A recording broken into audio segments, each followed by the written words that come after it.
Kuule, Liis, kuidas sul täna koolis läks? No läks ka. Sain keemiast 2. Said keemiast 2? Aga sa ju õpid, kuidas sa 2 saad saada? Jaa, aga ta küsib töös hoopis teistmoodi, kui ta tunnis seletab.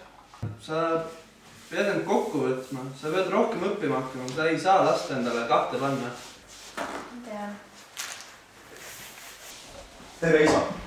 Oi, tere! Robin, kuidas sul koolis läks täna? Koolis läks mul hästi nagu alati. Ja siis ma sain veel teada, et me lähme kooriga Ameerikasse. Ja poole reisist maksavad kinni sponsorid, aga 6000 krooni peaksime me ise leidma. See tähendab, et me pean sulle 6000 krooni maha. Nojah, aga see ei ole ju nii suur raha. 6000 krooni on väga suur raha. Alles ma andsin sulle 3000 krooni, et sa saaksid Ungarisse sõita. Aga kõik maad ju lähevad.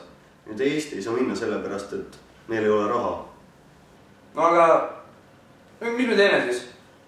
Müüme auto maha ja siis hakkad jalakoolis käima ja ema hakkab jalatööl käima. No aga mingi teine võimalus peab ju veel olema. Tema saab jälle välismaale sõita. Mina olen alati tahtnud Ameerikasse minna. Miks mina pole kunagi midagi niisama saanud?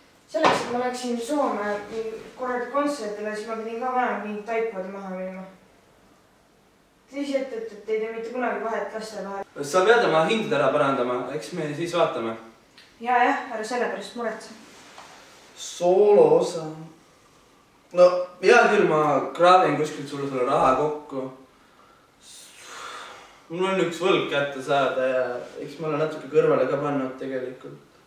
Aga sina, Liis, kui sa lubad, et sa tuled 4 vitega kevadel koju, siis ma annan sulle selle raha, et sa saad reisima minna.